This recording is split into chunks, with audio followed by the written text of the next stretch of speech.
All right, everyone. Real Sales Talk Nation. This is season 3, episode 9.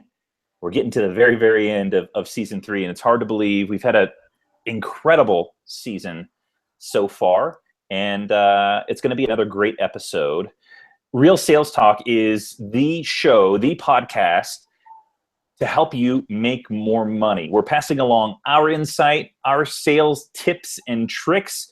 As we sit in the sales seat, we're passing along that in real time to you, and we give you unprecedented access to our network of salespeople, sales thought leaders, and in this case, for this episode, it's Henry and I's mutual friend who is a CEO of a startup and formerly a physical therapist turned entrepreneur. So tonight we've got Dave Kittle on the line. He's a CEO of Vinitial, and I'm going to let him talk a little bit about that here in just a moment. But Dave, we're so excited to have you on. Thank you so much. Welcome. Hey, Sean, Henry, thank you both so much for having me on here. I really appreciate it. I've been following both of you definitely on Snapchat, and I think a little bit on Twitter, and now it's expanded to pretty much every social platform. And I've been, knowing of you guys and following your content for at least, I want to say 10 months, like around maybe January, plus or minus a month around there. And I've been following both of what you're doing in terms of your sales careers and your professions, and also both of your recent transitions. So it's awesome. Thanks a lot for having me. I appreciate it. Super a pleasure and honor to have you on. Dave, how did we initially get connected? I was trying to think about that today. Where was our first point of contact that we had with you? I think I tweeted at Gary Vaynerchuk because he said who should I follow out there, like in Snapchat. So obviously all of us were already following him, and I said follow me, and I put my little Snapchat link or whatever icon, and then he tweeted back to me done, and then you and a few other people, Sean and a few other people, I think liked it or retweeted it or commented or something, and so it was from that, and then I probably looked at Sean's profile, and that was his link, and his URL was to his Snapchat. So I jumped over. So I kind of like skipped Twitter. Like I briefly met Sean, like not even on Twitter, and immediately just leapfrogged to Snapchat. And then I was listening to Sean's content every single day, 6 a.m., 6:30, 7 a.m. And it was like this positive emotion every day. I was like, these are the types of people I like to surround myself with. So talking about his sales day in, day out, his challenges, his struggles, it was really great, really honest. And then, Sean can fill you guys in more. I started to probably annihilate him with too many sales questions. But I think that was it. Does that sound right? Yeah. The Snapchat thing, actually, I remember us connecting on Snapchat, but I didn't remember where it came from. So it's interesting. That might have been it. I'm not sure. Yeah, it's interesting to hear that you found from when Gary was really pushing his Snapchat handle that I responded. So that's really cool. I didn't realize that, but I mean, anytime you're putting out content, and someone responds to it with questions, it's always flattering. And of course, when someone asks your opinion, it's always really, really nice. So really cool. And I think by then, since we had started engaging, you then probably connected with Henry at some point as well. Well, yeah, exactly, because I think Gary Vaynerchuk was doing it first, and it was probably before Real Sales Talk, your podcast and your show. Mm-hmm. You guys started to see what he was doing and doing the account switches. So Henry would jump on your account, and then other people would jump on Sean's account, and then I saw Henry, and then eventually that soon thereafter you guys started this show. So it was like, I started following both of you guys. Awesome. That's cool. Snapchat, cool. Gary Vaynerchuk and Snapchat connecting the world right there. Totally, literally.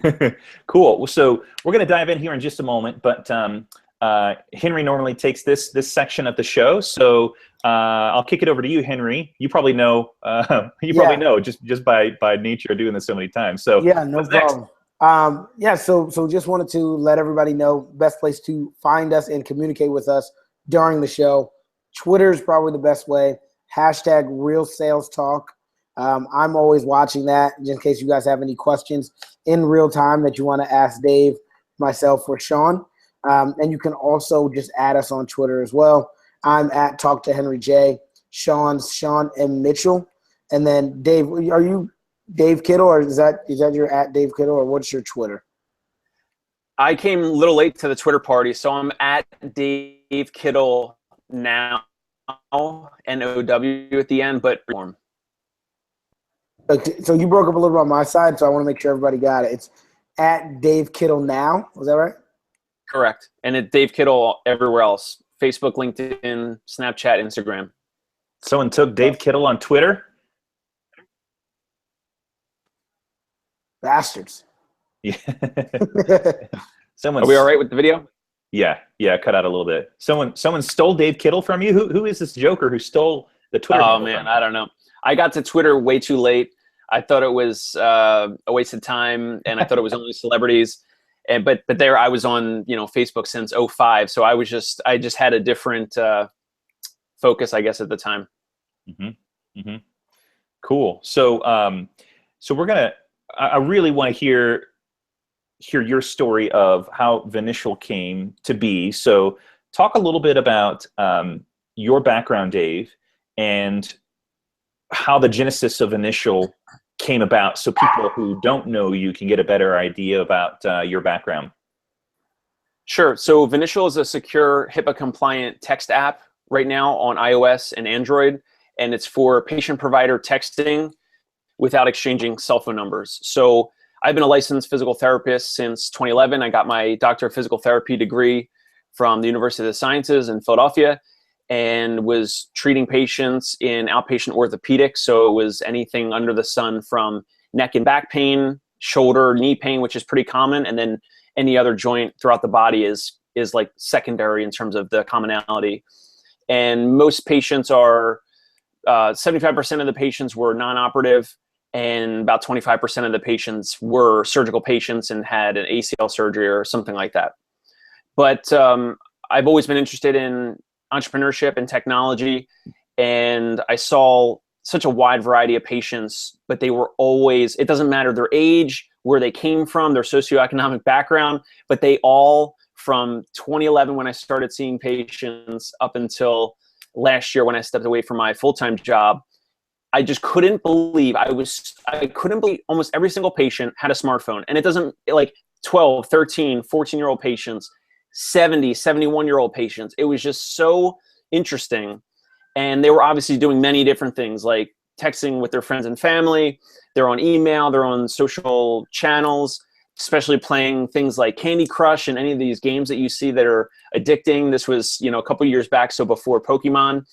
But I definitely saw a gap in communication in terms of professionals and patients. So there's all these other messenger apps and there's all these other communication tools, but there's not great communication tools to connect two different groups of individuals, patients or clients, and their healthcare providers or their health and wellness professionals, especially a physical therapist, maybe their concierge physician, their chiropractor, whoever it might be in terms of their professional healthcare professionals. So I saw a lack of communication between visits. So if someone had back pain, they would come back and say, oh, I had a question over the weekend, but it was no big deal. It was not like an emergency to call in. So here I am Monday morning, and this is what happened over the weekend. Or patients are stuck in work meetings, like I'm sure you guys can totally understand, and they can't cancel their physical therapy visit because they're stuck in a meeting and they can't take their phone out and call the physical therapy office. Because where I was working, many patients would come into the office for neck or back pain or an injury. They'd come in 2 times a week or so, 2-3 times a week. And so you really build a great relationship and rapport, as both of you guys know, in terms of being sales professionals. But there was so many instances of lack of communication, and I wanted to pursue it more to connect those two groups of people that didn't connect well enough, in my opinion. But then, had to look at the next many different steps in terms of HIPAA compliance and security and patient privacy. And what I found was many of my colleagues, physical therapists, physicians, many people that I know that have gone through different health professions, they usually don't give out their cell phone numbers to patients. So when I heard a lot of these common things, and then I heard even more stories. My wife's a physical therapist, so she's a female therapist, and she's heard from her friends that if she's given out, or her friends are giving out their cell phone numbers to patients, then they would get weird, over time they'd get weird voicemails or calls from patients Friday night and Saturday night, like kind of weird, like male, female types of conversations. I don't think I have to detail it much more than that. But what I found, I started hearing all this stuff, and I was like, wow, okay, everyone's on their phone. These two groups can communicate better, but they don't. And so that was what started me on that journey.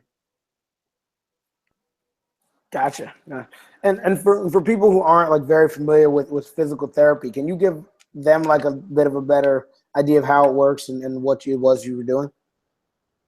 Sure. So Henry, have you ever had an injury? I know you play some pickup basketball. Have you ever had an injury or anything in your adult life that you remember, or maybe even adolescent? Remember, I'm going through one right now. I may be coming at to least Brooklyn. One ankle sprain. Come on now. Yeah, I may be coming to Brooklyn in a little while to have you look at my knee. Oh man, yeah, I've got a bad knee. I got messed with my knee playing ball, but so yes. Okay. So your knee. Mm-hmm. All right. So let's say, if you as a patient, maybe you find physical therapy, whether you know me as a physical therapist, you know of a good office nearby because maybe Sean referred you, or you got a consultation with a physician and he or she said, oh, go to this physical therapist office, or you should find physical therapy on your own. So what would physical therapy do? So in terms of where I worked in outpatient orthopedics, we are trying to improve your condition. We're trying to restore your movement and minimize pain so that you can get back to basketball without any pain or limitation or any issue in your function. So we want to be those individuals that can get you back to that, but also in a conservative way. So we're trying to either minimize or maybe even have you potentially skip some of the other things, such as that are more invasive. So pain medications, opioids, there's a significant crisis going on in the country with opioid addiction, injections, corticosteroid injections that, usually just mask the pain and they don't usually help the individual very well.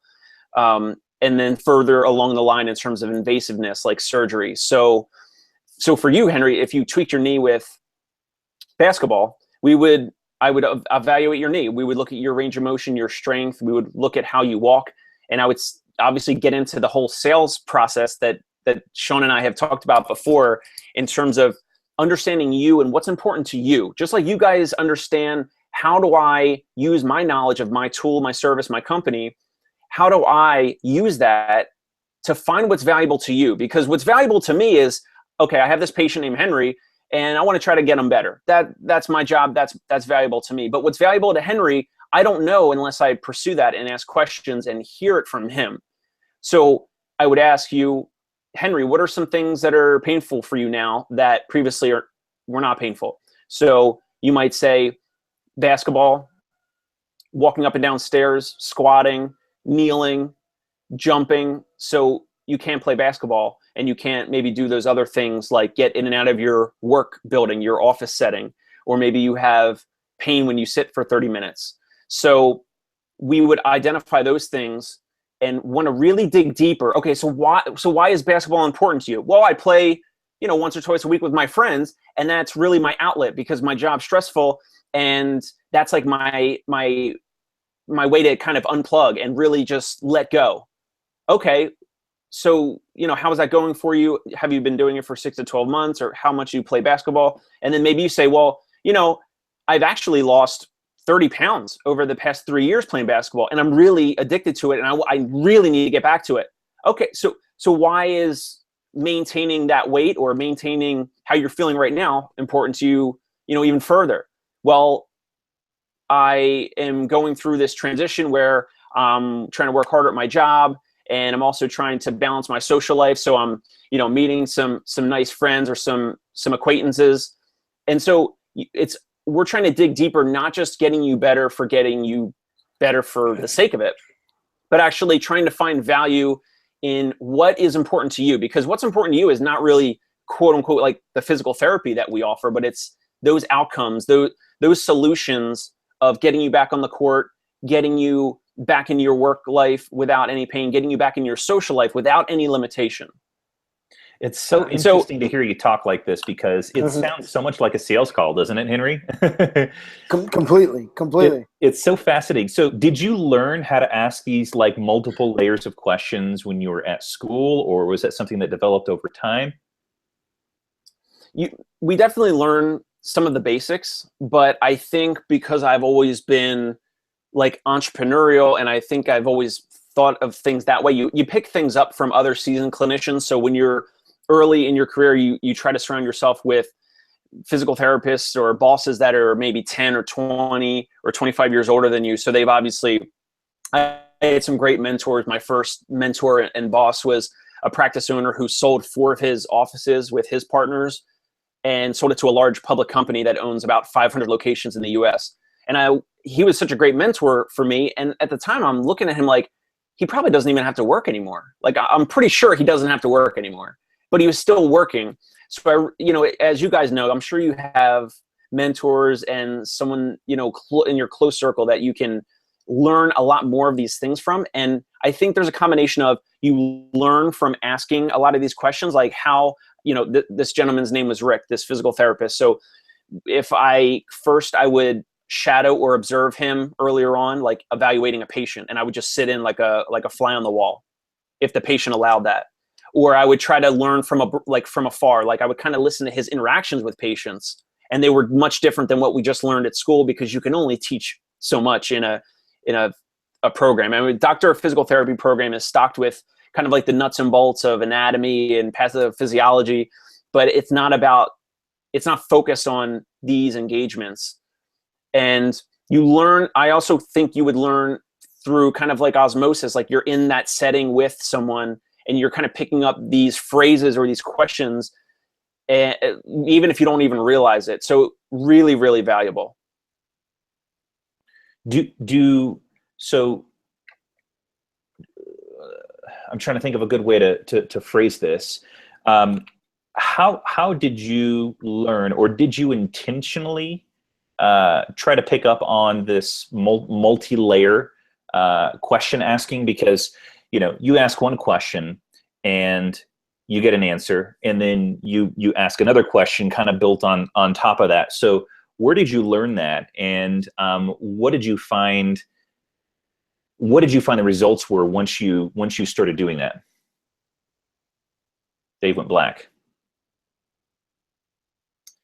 We may have lost Dave. Oh, he's coming back, maybe. No, he's probably restarting his computer. Yeah, we lost him. Well, it's all good. He'll pop back on here. Yeah. Well, hey, let me. I'm gonna mute myself for a second as well. I want to get a charger. Sure, no problem. Well, while we're waiting for Dave and Henry, I'll just put a little plug in here. If you're enjoying Real Sales Talk, you're getting some benefit from it. I'm starting to hear people from all over the globe, really. I mean, we've got listeners in Romania, we've got listeners in Korea and in the UK, and of course, US and Canada is very well represented. But if you're digging what we're the content that we're producing, it would mean the world to us if you went to iTunes podcast and wrote a review. We've got a handful of reviews right now, and if you haven't done so and you like it, fill out a little review. It would mean a lot, and of course it helps us kind of move up the charts for sales podcasts. So that would mean a lot. You get plugged in, Henry? I'm good. Yeah, I'm writing Dave now on Twitter, see if he's good. Right, he sent an email here. There he is. Oh. Okay, cool. He's jumping on. Loading. There Hello, you are. Are you guys there? Yeah. That must have been my side. I'm so sorry. That's all good. So I was right in the middle of asking a question. So how did you learn, or where did you learn to ask those multi-layered questions? Was that kind of just based off of observing other successful physical therapists, or did you just find that when you tried that, you got better results? Exactly that. When you see and kind of feel someone respond positively, they responded so surprisingly that they couldn't believe someone was listening to them like this. Yeah. Unfortunately, most patients and consumers get a physician, and I don't want to bash physicians, but because they have such crazy volume of patients per day, many of them schedule patients every 5 or 10 minutes. And so they don't have time to really ask a lot of multi-layered questions and listen. But when you could ask question and supporting follow-up question and then listen, and then a supporting follow-up question and listen, like you said, the multi-layered questions, and you see not just the results of how I got Henry's knee better, like that's just kind of like assumed. Like if it's something like that we should pretty much be able to get you better, unless it's like a fracture or a significant tear that would require surgery. But for the most part, most people would get better. But it's how they responded, just like from their eyes or just their body language. Maybe they were closed off and now they're opening up a little bit more. When I saw that, it was just like, you just continued to do it. You just continue to like push further and try to ask better questions. And then again, better follow-up questions, listening more. So in doing that, did you ever find that you almost find a different pain than what the client would like come in saying that they had? Like maybe they say, it's the bottom of my knee that hurts, and then you talk to them more and it's like, well, the knee hurts because the way you do this with your ankle or something like that. I don't know, but yeah. Just kind of wanted to talk a little more about that. Yes. So one of the most common things would be what many people call sciatica, or any sharp shooting electrical shock type pain that shoots down one or both of their legs, many times down the back of their legs, like the hamstring, or down the back or the side of the leg. And like I said, it can be one or both legs, but sometimes someone doesn't even have any back pain at all, and they're complaining about their leg pain, and they'll say that it's either their knee or their hip, or it's just like a hamstring or a hamstring strain. And then you evaluate them based on, again, they're checking out, assessing their strength, their reflexes, how they're walking, their gait pattern, their balance. And then you have to put your hands on them, so that the hands-on time, that is really intimate and really a really key factor. So then if I were to have Henry lay on his stomach on the table, and I'm either mobilizing or I'm doing some pressure in some certain ways, certain techniques on your low back, so your lumbar spine, and if I were to hit a certain point or some pressure on your low back, and it shoots that pain down your leg and it reproduces your pain, and then I can do some other techniques, whether it's certain positions or movements, as a way to test. And if I can reproduce that pain, then I'd say, well, this looks like it's coming from your low back, but the patient already knows that. Then when they feel that reproduction of symptoms, they know it comes from their low back pain. So it's a really important key point that we do learn in school, because it's called differential diagnosis. So that would be if Henry came for a hamstring strain, and originally he thought it was knee pain, then it was a hamstring strain, even sometimes diagnosed as a hamstring strain.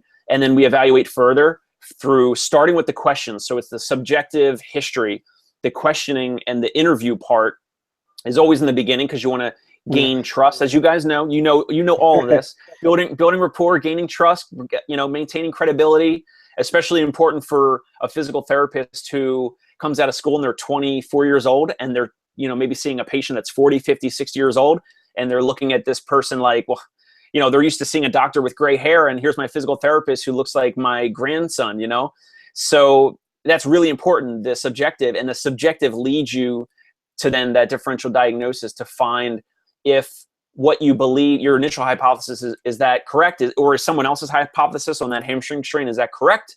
Sometimes yes, sometimes no. And then you find that out, and then the patient, you kind of make them a believer based on your testing, test, retest, and kind of the entire, 30 minutes to 1 hour evaluation.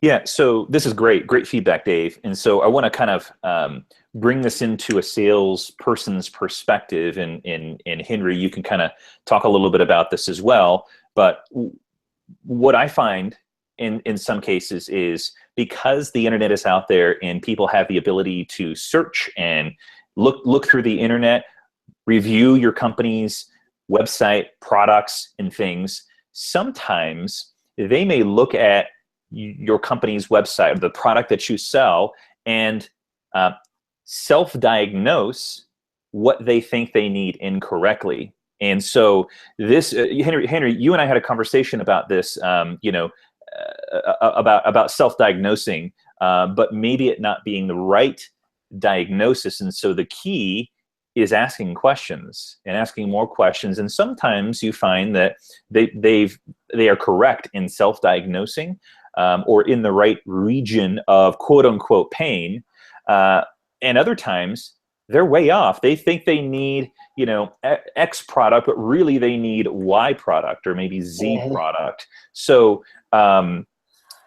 you only determine that, or you only uncover that if you ask questions and you take the time in the very beginning to find out a little bit about what their goals are, what their objectives are. Just as David was talking about, where they would like to be in 6 months, 12 months. And so have you found that, Henry? Would you agree? Oh, of course. Yeah. It's in every job that you're selling, right? There's people go to Google and look for things, and Dave's, it's probably somebody comes from, WebMD, and they're like, oh my gosh, my leg's going to fall off. And you're like, no, it's just a bruise. But, but yeah, no, 1,000%. And I think the key there is just what you're saying, Sean. You have to, I think the challenge is a lot of times when Dave, like you mentioned, you'll have like the person straight out of college and you're talking to somebody who's, 40 years old, 20 years their senior, what have you. And because you're young, you don't feel the ability to be an expert, right? You hey, this guy may know more than me, but at the end of the day, you're in that position as the salesperson or as the physical therapist or what have you, because you are the expert, in that time. And I think it's important to ask those questions and direct the person and be confident in what you're doing. And I think that's something huge that I've learned throughout my career. One thing I wanted to ask you, Dave, is in going from being an actual physical therapist to now selling the healthcare messaging software, what have been transferable skills? How has the transfer been? So the similar type of thing in terms of building that rapport. So luckily, the individuals that I'm selling to are physical therapists that happen to own one practice or they own several practices. But we still have the same license, the same degree. And I know their jargon. I know for the most part, what they want. They want to have more patients. They want to have patients not cancel and no show. They want to have new patients come in. So they want Henry to come in. They want Henry to tell Sean and, Henry's circle and his family. And I know all of that. So in terms of your sales process, same type of thing for you guys. So, once you know your product, your service, your value proposition, then you have to know how to approach your target customer, whoever that consumer might be. So it's the same type of thing. So again, I'm younger, they're older, they're 40, 50, 60 years old. So it's about building rapport, asking questions, then shutting up. And then obviously now when you're in the sales process, it's also different things that you don't learn that you guys also know, which is relentless follow-up, positivity, optimism, and that follow-up. Those are the types of things that we do not learn as physical therapists, because that's more of a business or a sales background. But I've been selling small things here or there, or having small little side projects since as far as I can remember. So even though I went and I got a physical therapy degree, the follow-up, the continuation of your passion and showing your passion, your enthusiasm for whatever you're doing, that's your your authentic self. So when you're showing that's pretty much as much as you can do. And those are the things that are probably not transferable from a staff physical therapy job, unfortunately. What are some of the things, Dave, that when you were meeting with clients as a physical therapist, what are some of the objections that you had to help them overcome in order to get them moving forward with their therapy? And to kind of provide some more context to that question or color, did you ever find people that were resistant to going to physical therapy, and how did you navigate those waters to get them to a healthy point? Absolutely, yes. And you have to literally show them and prove it to them as soon as possible. So if my patient Henry comes in with his back pain and he goes, I was told to come to physical therapy. I'm going to be honest with you, man. I was told to come to physical therapy, but does this even work? Like, how does this even work? How could you get me better? Unfortunately, sometimes patients literally have that type of an attitude. And so I would say, we would talk to Henry again and say, okay, so you said your knee hurt with basketball or with stairs. So I would say, okay, let's do the staircase that's right here in this office. So it'd be like, right now, I gotta like make my knee painful again. Okay, so let's do the stairs, Henry. And then we go up the stairs, and he says it's 6 out of 10 pain. So 0, we do this like 0 to 10 scale. 0, no pain at all. 10 is I have to call an ambulance. We have to go to the emergency room. 0 to 10, Henry, how is your pain when you go up the stairs and when you go down the stairs? 6 out of 10, Dave. I just told you, 6 out of 10. All right, so let's come back over to this table, and and you do some whatever you think is appropriate. For me, it would be mobilization. So you're trying to loosen up the joint in a way that you can't stretch yourself, and we mobilize it, and we do a couple kind of like tricks and some treatment techniques, and maybe I would work on Henry's knee for 5 minutes, 10 minutes, 15 minutes. And then we would go back to the staircase. And then I would say, all right, Henry, we're just going to test this. We're going to go up and down the stairs again. And he'd be like, oh my God, again? Are you serious? All right, let's do the staircase. So he goes up and down the stairs. And I say, do you feel better, worse, or the same? And Henry's eyes go, I feel better. I would say 0 to 10, where would you rank your pain? 2.5, 3. I would say great, because it was just 5 minutes ago, it was just a 6 out of 10. Boom, immediate proof. I didn't have to force that on him. The patient saw and felt it themselves. And so that, if you can do that in the first hour with a patient, they'll not that they'll do anything that you say, but you've immediately demonstrated value and credibility, and then they're more likely to follow your treatment plan, because my treatment plan, I may say to Henry, all right, listen, I know you're active and you want to get back to the basketball court, but here's the thing. I know, so today's Thursday, you're not going to be able to play on Saturday. You got to give me, let's invest some time. You have to give me some time, and we have to both agree, as long as there's nothing crazy going on in your work schedule and your life and your home schedule, you're not going on vacation in a week or two. If you can commit to 2 visits over the next 2 weeks, Henry, based on your pattern, I've seen a million patients like this, based on your pattern, I can get you better. This will get you better, and you're going to be running around playing basketball. You're going to completely forget about me. You're going to forget about physical therapy. You're going to be playing, and it's going to be as if nothing ever happened before. But it starts with this proof and this credibility that this patient just went from 6 out of 10 to 2 or 3 out of 10 with their knee pain. And so, all right, then homework, couple drills, couple exercises to do between now and next visit. And if you can get that patient to accept and understand that proof and that credibility, and then they agree and commit to whatever your plan of care might be over the next couple of weeks, then that is, from my point of view, that's what I've seen to be most successful. I'm sold. Seriously, I'm going to make an appointment.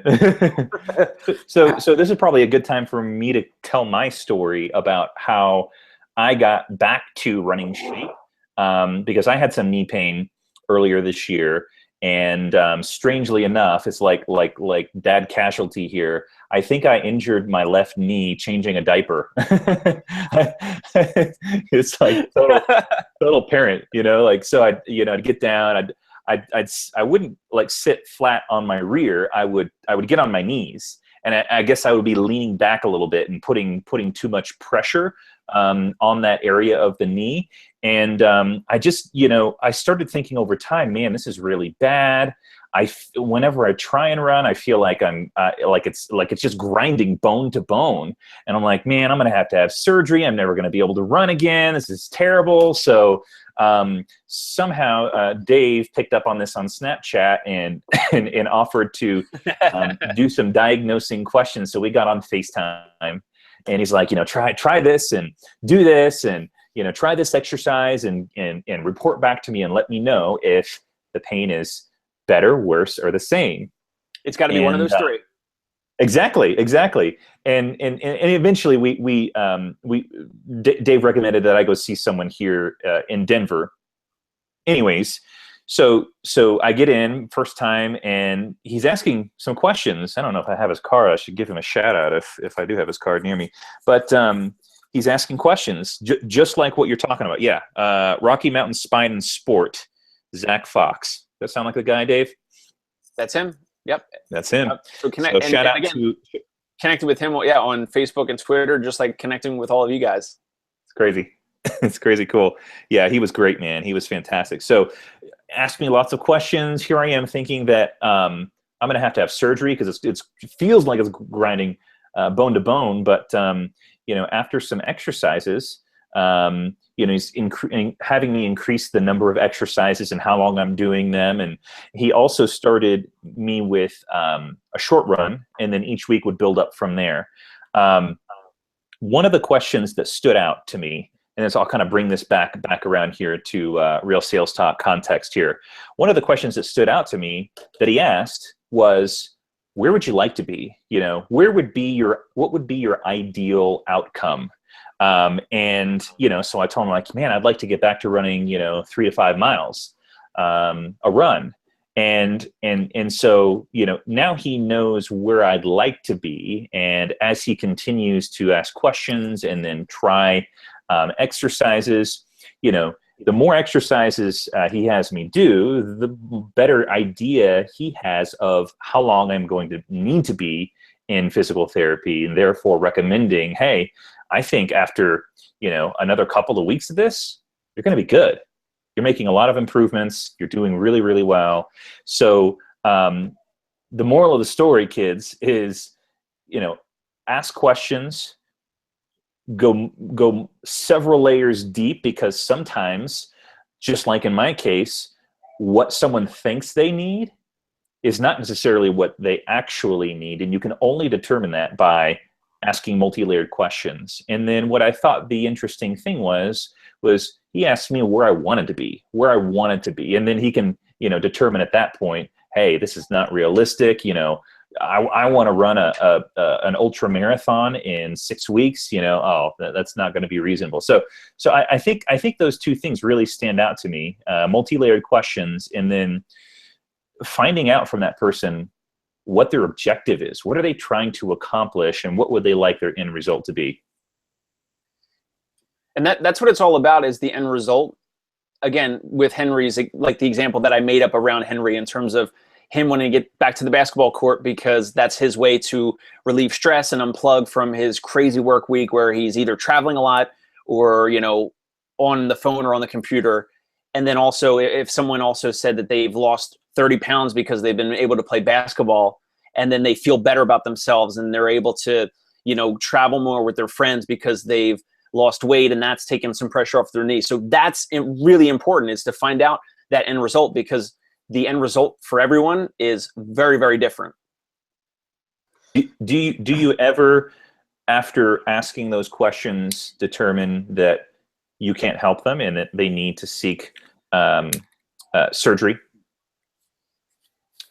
Many times they'll still pursue it. And so there's no way to know, like, if someone within 1 hour, there's usually not, unless like it's a cash-based practice and they're having objections about paying a lot of money out of pocket. Many times it's better to go through some conservative physical therapy than just go right to surgery, because it's conservative. The worst that can happen is just you remain the same. There's no side effects. There's no negative side effects like medication or anything like that. So you can always go into more tests, X-ray or MRI or diagnostic ultrasound or significant invasive treatments like injections or surgery. You can always go more. And obviously I'm biased, but we're on the more conservative side. So it only makes sense to start there. And I would say it's less common to say, you know what, unless the patient was, much worse than when they came in. Like if Henry came in and now he's a 10 out of 10 and we have to call the ambulance and he never wants to come back again, then I would say, well, maybe he might not be the right fit. And maybe he requires additional tests and measures, and that physical therapy, or this approach to physical therapy, because there's many different approaches within physical therapy. Maybe this approach was too active or too stressing, and maybe it requires a different approach. So those are the things that can definitely be taken into consideration.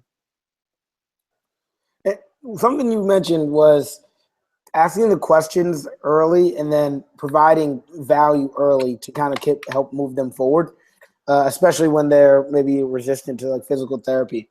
Can you give us an example of how that, an example outside of like a doctor-patient relationship? Maybe you can talk about in your current job, we talk about something else, but just want to kind of help people in sales kind of equate it.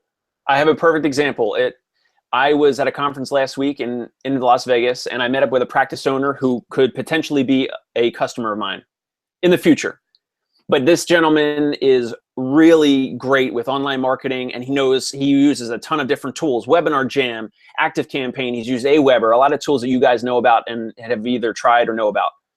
And we're sitting down, we're eating lunch, and he had just like unloaded a ton of things that were valuable to me. And I was like, shoot, like I want to potentially provide some value back to him, just for the sake of returning value, not even for him to then buy my product. And I said to him, because we were talking about contacts and lead generation, lead nurturing, and we talked about LinkedIn, and I said, yeah, how many connections? You probably have a lot of connections on LinkedIn. And I think he said 1,000 or several thousand. And I said, yeah, so, it's easy for you to just export those contacts, right? And he's like, what? And I said, yeah, you can export your LinkedIn contacts. He's like, are you kidding me? And he had no idea. And I said, yeah, listen, all you have to do is go here, go there. And then after leaving him, I sent him an email. Hey, as a reminder, here's how to export your contacts from LinkedIn. Here's the link. Once you're logged into your LinkedIn account, here's the link. And then I just copied and pasted from Google. Here's these 3 steps of how to export your contacts from LinkedIn. He might have already done it, and he may not have already done it. And he replied, he was very thankful. And that's someone that I already thought was like a, internet marketing ninja that probably would have already known that and didn't. And so that's just a little thing that you guys do it every day. You probably don't always realize it, but it's really important to provide value, either in exchange for receiving some other value just because of being thankful, or trying to do those types of things moving forward for me now with other practice owners, to provide value first. And then there's that, reciprocity, which you guys have definitely talked about on other shows. Cool. That's exactly what I was looking for. Thanks. Henry, any other burning questions that you got before I kick it over to you for the final question? I think I've asked mostly what I wanted to dive into here. One thing I guess I want to ask here, and we probably covered it on other shows, but it's interesting to me just kind of the change that you've gone through, is going from physical therapy, where you were going on in a B2C, right? Business, and now you're in a B2B business. How's the transition been? Getting clients. You mentioned meeting some in Vegas. How are you finding clients? How is that going for you? Just out of curiosity. Sure. So last year when I stepped away from my full-time job, you got to take one step back. So for Sean's physical therapist, or even Henry, when you go to see a physical therapist, if you ever do, they already have their schedule built for them every single day. Their front desk person, their secretary, the schedule is already built for them. So when my wife goes into her job tomorrow, her schedule is already built for her. She didn't have to do that. When I stepped away from patient care and my entire job was Vinitial, where I was then having to cold email, cold message, cold call, go physically visit, practice owners in Pennsylvania or here in New York City or New Jersey, I had to make the entire schedule. I had to do everything. And that was a big transition. But, you make steps. You have to adjust, because if my schedule is not, appropriately filled up or, kind of like continually being built, then it's just, there's nothing to do. It's static. That was a big thing, because coming out of physical therapy school, you don't learn that at all. You don't understand that at all, because even when you're in school, your class schedule is built for you. You just go to class. All you have to do is just walk into the classroom and sit there, and then you're in class. So that's a huge thing for an entrepreneur, or even like a solo or independent sales professional, is building what you're going to do. So what are you going to do tomorrow? So I hope you're thinking about it tonight. I hope you have 3 or 5 things that are on your top priority list of someone you need to follow up with or call, or a meeting. That's really important. That was a really big, I don't want to say it was, yeah, it's tough, but I didn't try to make it tough or think that it was like unavailable for me to ever reach. That was a really big thing for me to step into. And in terms of reaching out to all those practice owners, I just tried to. Oh, we lost him. Lost him again. He'll pop back on here in just a second, I suppose. Yeah. But we're getting close to finishing. Oh, you got the T-shirt on too. Yeah, I was gonna give Dave a little shout out, but that's good stuff. That's good stuff. I saw someone else online wearing one, and I'm like, I want one too. How can I get one? That's awesome. There's a company. What are they called? Engagio. What is his name? Ray? No. Anyways, this guy I connected with online who went from Marketo to Engagio. Someone sent someone else, not the guy from Engagio, but someone sent him some Engagio socks with a whale on. I'm like, dude, I like those. How can I get those? So I'm like, freebies. I love freebies. So we were just talking about the shirt. Thanks, Dave. Really appreciate it. You're very welcome. Did you hear the rest of that response, Henry? No. Or did the video cut out for me? No, we lost you. How much did you hear? So we heard to where you were saying that doing your schedule is something new. And then you kept going into like finding new contacts and things like that, cold emailing, cold calling, all that kind of stuff. And then we lost you. It's similar things. Like I always just keep saying that you guys, know a lot of this or have done this. So once you land some paying clients, hopefully your product and service is bringing in value. You're finding about that. You're asking up follow-up questions. How is it going? How does the data and the metrics look for our side? And then asking for some of those referrals, at the point of happiness. So in terms of what's the peak event of them being satisfied or happy with your product and your service, you can find that peak of happiness, then asking for referrals. So quick little story. I had to go and meet a practice owner, I think last year, and I drove 2 or 3 hours into Pennsylvania to go meet this guy, and he happened to be paying for the service for a while, almost a year. And he showed me on his phone that he had a patient message him through our service, and the message happened to be sent on July 4th, and she was asking about this dynamic kinesio taping that he applied on her knee, and it was feeling better. And she asked him if she could buy 2 rolls of this tape in his office, and he said yes. Mm-hmm. I would have never found that out if I didn't take the time to visit him and listen.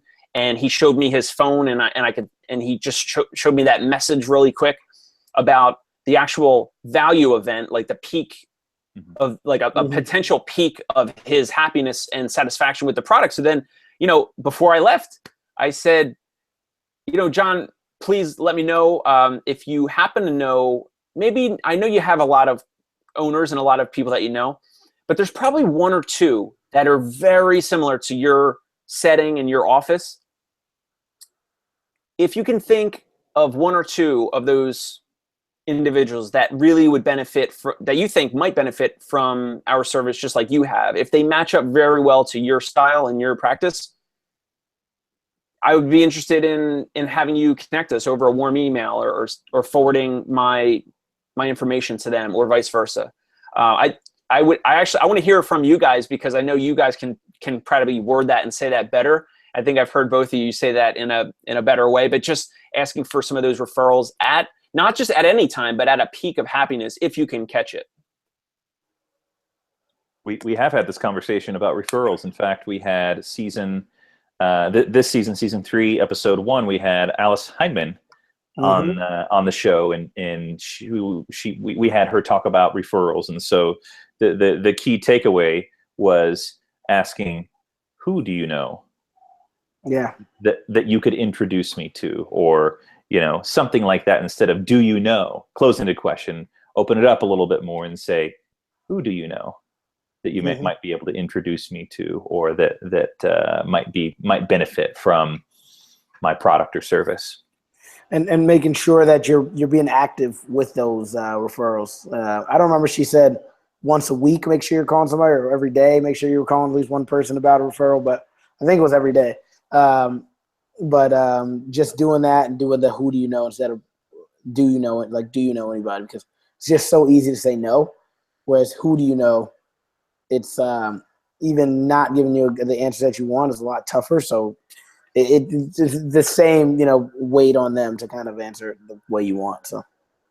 So who do you know makes the assumption that you definitely know someone that would be fitting. Is that correct? Yep. Mm-hmm. So it's the same as like when you're like trying to book a meeting, how people will say like, when's a good time, instead of like, do you want to meet, right?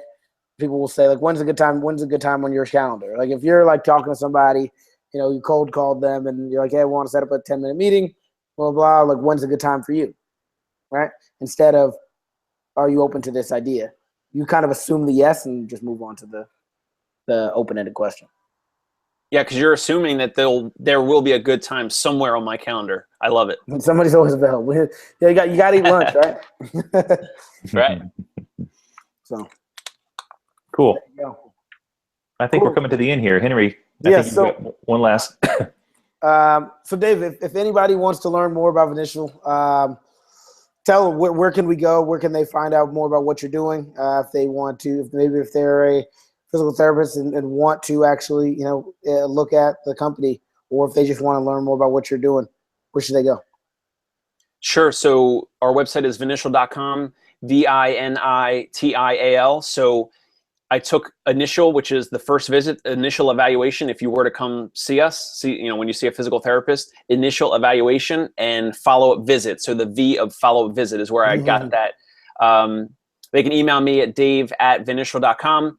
And like I said, I'm Dave Kittle now on Twitter, or my username is Dave Kittle on every other platform. Cool. Dave, thanks so much for taking some time out of your evening, and thanks to your wife as well for allowing you to jump on the show, share some wisdom from a really different angle, but very relevant to our Real Sales Talk audience. So really appreciate you coming on and dropping some knowledge. Listen, my Philadelphia Eagles are playing the Cowboys right now, and there's a World Series game on. But there's no better place I'd rather be than talking with you guys tonight. So I appreciate your time. Thanks for having me on. Awesome, man. That's Dave, cool. Man. So hopefully we got you done in enough time to get to second half. What's the status of the Eagles game? Dude, I've been good. I had my phone down the entire time. I didn't touch it. My wife would have been proud. Yeah. Sure. Let's see. I don't know. 8 o'clock. Probably started at what? 6:30 or it looks like based on this guy that I'm following, that his notifications, it looks like they're losing. Let's see. You didn't miss anything. You didn't miss anything at all. Yeah. Cool. Well, thanks again, Dave. Really appreciate it, and appreciate the shirt as well. Next week, last episode of season 3, we've got some massive news for you, and so you want to make sure and tune in next week because we're gonna drop a big surprise on you. Drop a bomb. Drop a bomb. We're going to drop a bomb, big bomb. So if you haven't taken a look at last week's episode, we had Tom Hopkins, right? Tom Hopkins. Yeah, Tom Hopkins. Yep. Really, really great one. Have you listened to it, Dave, yet? Of course. Yeah.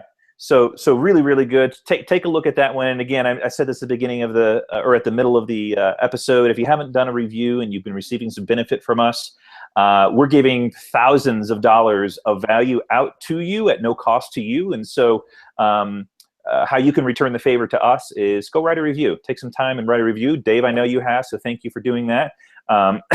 And we'll see everyone next Sunday, 9 p.m. Eastern. And we're going to wrap up season 3 with some big news. And I think maybe we'll just, Henry, you and I will just kind of jam about some of our takeaways from season 3.